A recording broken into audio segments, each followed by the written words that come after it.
আসসালামু আলাইকুম এভরিওয়ান। আমরা আসছি আফার কাকাবুলা গ্রামের ভাই হাবিবুর রহমানের দাওয়াতে ওনার ফার্ম পরিদর্শন করতে।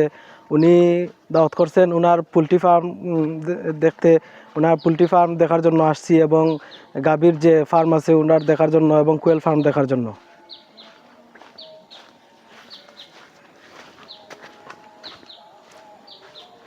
আপনারা এই যে দেখতে পাচ্ছেন এইটা হলো পোলট্রি ফার্ম, যিনি নতুন উদ্যোক্তা হিসেবে 300 বাচ্চা দিয়ে শুরু করতেছেন এবং যা আরও বৃদ্ধি পাবে ভবিষ্যতে। আমরা আসছি এখন এই যে গাভীর খামারে। ওনার 2টা গাভী আছে এবং 2টা সার আছে, যিনি নতুনভাবে শুরু করতেছেন। এই যে দেখতে পাচ্ছেন হালকার উপরে।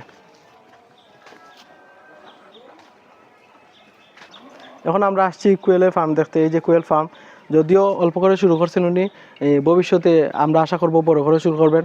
বাচ্চা এবং ডিমের চাহিদা যোগান মিটাবেন এবং যাদের বাচ্চার প্রয়োজন আপনারা বাচ্চা নিতে পারবেন, যাদের ডিমের প্রয়োজন তারা ডিম নিতে পারবেন। এই যে ছোটো করে ভবিষ্যতে আরও বড় হবে। ধন্যবাদ সবাইকে এই ভিডিওটা দেখার জন্য।